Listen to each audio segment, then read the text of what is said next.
नमस्कार साथियों। महिला सशक्तिकरण के ऊपर बहुत सी वीडियो आपने समता आवाज़ टीवी पर देखी हैं। आज मेरे साथ एक मुख्य मेहमान हैं, राधा भारती उनका नाम है। माता सावित्रीबाई फुले महासभा की वो राष्ट्रीय अध्यक्षा है। बहुत बड़ा संगठन है, पूरे देश में काम करता है। आपने देखा होगा किसान आंदोलन में जब किसान सरहदों पर ठिठुरती हुई ठंड में बैठे हुए थे अपने न्याय के लिए, तो उस समय माता सावित्रीबाई पाठशाला, माता सावित्रीबाई फुले महासभा के तत्वाधान में वहाँ पर काम कर रही थी, गरीब बच्चों को पढ़ा रही थी। उसी समय वो लाइट में आए और बीबीसी लंदन तक ने माता सावित्रीबाई फुले महासभा के जो तत्कालीन उस समय राष्ट्रीय अध्यक्षा थीं, उनका इंटरव्यू लिया। तमाम चैनलों ने बड़ा सराहा कि इन छोटे छोटे गरीब बच्चों को, जिनके स्कूल बंद हैं कोरोना काल में, जो पीड़ित हैं, जिनके पास संसाधन नहीं है, उनको ये लोग शिक्षा मुहैया वहाँ पर करा रहे थे। राधा भारती जी, पहले तो आपका स्वागत है। अपना परिचय हमारे दर्शकों को, बचपन का परिचय, कैसे आप मिशन में जुड़े, बाबा साहब को कब आपने अंगीकृत किया, या पारिवारिक रूप, क्या आपका पूरा हिस्ट्री है वो हमारे दर्शकों को बताइए। मैं मेरा नाम राधा भारती है और मेरा बचपन से ही एक जुनून था कि मैं समाज के लिए कुछ करूं। जब मैं देशभक्ति के टीवी सीरियल या पिक्चरें देखती या देशभक्ति का कुछ भी, जैसे हमारे स्कूल में ही प्रोग्राम होते, मैं बढ़ चढ़ के हिस्सा लेती थी। तो मेरे अंदर शुरू से ही जज्बा है और मेरा जो घर है वो भी शुरू से ही राजनीति रहा है। और सबकी मैंने देखा है बचपन से अपने कि मेरी ऐसी भावना है कि लोगों के लिए मैं कुछ करूं। उसके बाद में मेरी शादी हो गई तो फिर मेरे को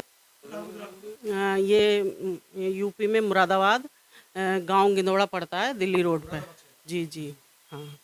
तो वहाँ मेरा बचपन हुआ। फिर उसके बाद मेरी शादी हो गई, मैं अपने पति के साथ हूँ। तो पति भी मेरे को ऐसे सामाजिक मिले। तो जब तक बच्चे छोटे रहे मैं अपना घर संभालती रही, वो समाज के लिए काम करते रहे। लेकिन मेरा एक अपने आप से वादा था कि जब मेरे बच्चे बड़े हो जाएंगे, कामयाब हो जाएंगे, फिर मैं समाज में उतरूंगी और अपने पति के साथ काम करूंगी। तो आज वही दिन है और मैं कम से कम 3-4 साल से जुड़ी हुई हूँ इस संगठन से अपने। और मैं पीछे रह के काम कर रही थी, मैं कभी आगे नहीं आई। क्यों? जो राष्ट्रीय अध्यक्ष थी मैंने उसको आगे कर रखा था कि मैं जब बच्चे बड़े हो जाएंगे तुम काम करो, मैं तुम्हें सपोर्ट करती हूँ। और मैंने किया। उनके साथ भी मैं 3 साल तक हमेशा गांव-गांव में जाके घूमती रही। लेकिन इस समय जो है मेरे को राष्ट्रीय अध्यक्ष बनाया, तो ये मेरी जिम्मेदारी बनती है कि मैं इस संगठन को कहाँ से कहाँ ले जाना चाहती हूँ। और मेरा दूसरा है कि मैं सत्ता में भी आकर के, राजनीति में आकर के, पावरफुल होकर के अपने समाज के लिए कुछ करूँ। तो मेरा एक ही सपना है बस, और इसके लिए मेरे पति मेरे को पूरा सपोर्ट करते हैं, मेरे बच्चे मेरे को पूरा सपोर्ट करते हैं और समाज की महिलाएं भी मेरे साथ हैं। और बस थोड़ा सा वक्त हो रहा है कि अभी मेरी एक बेटी का थोड़ा टेस्ट हो जाए, उसके बाद में मैं सड़क पर उतरूँगी। तो बाबा साहब के मिशन की हम बात करते हैं। बाबा तेरा मिशन अधूरा, हम सब मिलकर करेंगे पूरा। क्या है वो बाबा साहब का मिशन? छोटी सी 2 लाइनों में राधा भारती ने हम सबको समझा दिया। बाबा साहब चाहते थे बहुजनों उठो और हुक्मरान बनो। 2 सपने बाबा साहब के थे। पहला सपना बहुजनों बनो हुक्मरान, दूसरा देश को बुद्ध में बनाना, जिसके लिए बाबा साहब ने हमने बौद्ध धर्म ग्रहण किया। लेकिन सत्ता आपकी होगी, आप राजनीति में वर्चस्व रखते होंगे, तो आप अपने दूसरे अधिकार को प्राप्त कर सकते हैं। इसीलिए अभी राधा भारती जी ने कहा कि मैं राजनीतिक मंशा भी रखती हूँ और होनी भी चाहिए। हमारी महिलाओं को, बहुजन समाज की महिलाओं को राजनीतिक मंशा होनी चाहिए। मैडम, अभी आप पिछले, जैसा आपने भी बताया कि पिछले 4-5 साल से आप संगठन में काम करें, किस तरह से संगठन आपका कार्य कर रहा है? हम गांव-गांव में जाके महिलाओं को एक तो पाखंड से दूर रखने की बात करते थे, बच्चों को पढ़ाने की, शिक्षा की बात करते थे और उनको साफ सफाई की समझाते थे। तो बहुत सारे गांव में हम लोगों ने किया। तो बहुत, जब हम दोबारा गए तो हमें सेटअप करने की ज़रूरत नहीं पड़ी। लोग हमसे आके हमारा नाम सुनते ही इकट्ठे हो जाते थे और अपना जो बदलाव हमने वहाँ देखा, लोगों ने व्रत व्रत त्योहारों से मुँह कर करके छोड़ दिया उन्होंने और अपने बच्चों पे ध्यान देना शुरू किया। तो सबसे मेन मेन मेरा मुद्दा यही रहता था कि तुम जगह जगह पंचायत ना करके अपने बच्चों पे ध्यान दो। दूसरों की बातें गलियों में इकट्ठा हो जाती हैं महिलाएं, गांव-गांव की बात है, मैंने देखा है। लेकिन मैं इस बात से बिल्कुल बिल्कुल उनसे वो कहती थी कि सबसे ज़्यादा ध्यान अपने बच्चों पे दो, अपने घर पे दो, कहीं आपको कुछ करना नहीं पड़ेगा। आप अनपढ़ हैं, आपका बच्चा पढ़ रहा है, आप उसके साथ ही बैठ जाइए, देखिए वो क्या कर रहा है, आपको कुछ करने की ज़रूरत नहीं होगी। बच्चे से आप भी सीखेंगे, बच्चा आपसे डरेगा कि आप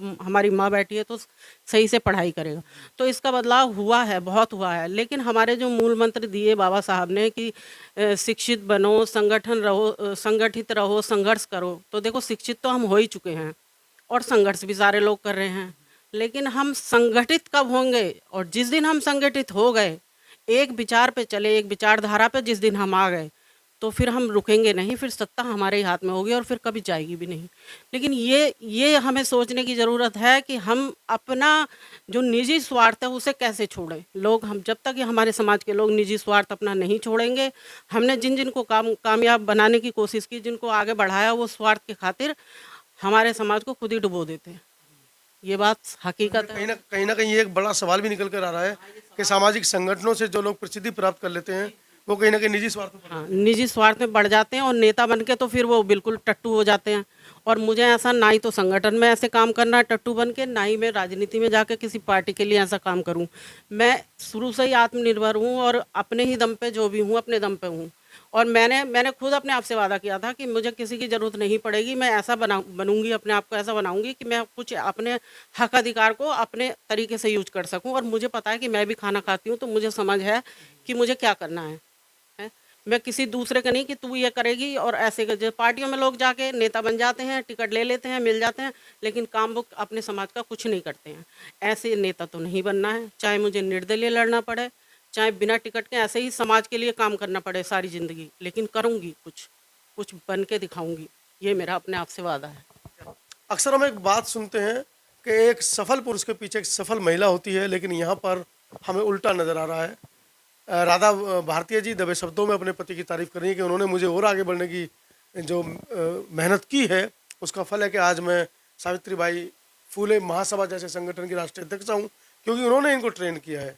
केदारनाथ आपने नाम सुना होगा, समाज सेवी हैं और माननीय काशीराम साहब के साथ कई वर्ष उन्होंने काम किया है, माननीय बहन जी के साथ उन्होंने कई वर्ष काम किया है। ऐसे सुलझे हुए इंसान की वो धर्मपत्नी हैं।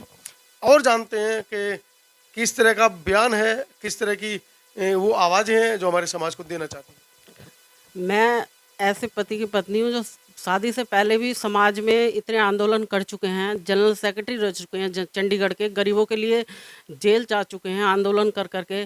तो जब मेरा रिश्ता आया तो उन्होंने मुझसे ये सारी बातें की, तो मैं बहुत खुश हुई कि चलिए मुझे कुछ करने का मौका तो मिलेगा। और मैं खुद ही अपने आप से पीछे रही कि देखिए पहले एक जने को बच्चे संभालने होते हैं, जिम्मेदारी निभानी होती है, और उनको मैंने कभी रुकावट नहीं दी और उनके हमेशा उनका सहयोग दिया। जब भी वो परिसंघ की मीटिंगों में जाते थे तो मैं उनके लिए हमेशा उनके हर चीज़ के लिए पूरा बैग तैयार करके भेजती थी। और उन्होंने मुझसे वादा किया था जब बच्चों की जिम्मेदारी ख़त्म हो जाएगी मैं हमेशा आपको अपने साथ रखूँगा। तो आज वो वक्त आ गया है और वो हमेशा मुझे अपने साथ रखते हैं। 3 साल हो गए, जब मेरी बेटी ने 12th कर लिया तब मैंने निकलना शुरू किया है, क्योंकि उसके बाद में जो है मुझे पहले अपने बच्चे देखने थे। हाँ बिल्कुल बिल्कुल। हाँ, तो आज हम दोनों समाज के लिए बिल्कुल अपने तन मन धन से, अगर हम किसी से लेते नहीं हैं, हम देने वाले हैं और हम पूरी तरह से कर देंगे। बस थोड़ा सा वक्त हो रहा है, ये रिटायर और हो जाए।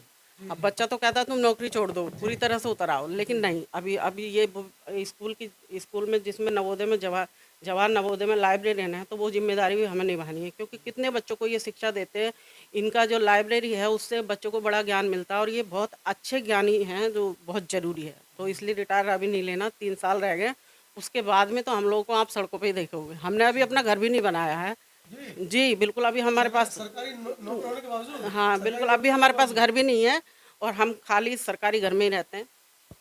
हाँ, और हमारे बच्चे ही खुद घर बनाएंगे, हमने नहीं बनाया अपना घर। साथियों, ये एक साक्षात्कार था एक शिक्षित और सुदृढ़ महिला का। वीडियो के बारे में और खासकर राधा भारती जी के जो बयान हैं उसके बारे में आपकी क्या राय है, कमेंट सेक्शन में ज़रूर लिखें, जिससे कि हम उन सवालों को अगली बार जब इंटरव्यू लेंगे तो इनसे उन सवालों के बारे में ज़रूर पूछेंगे।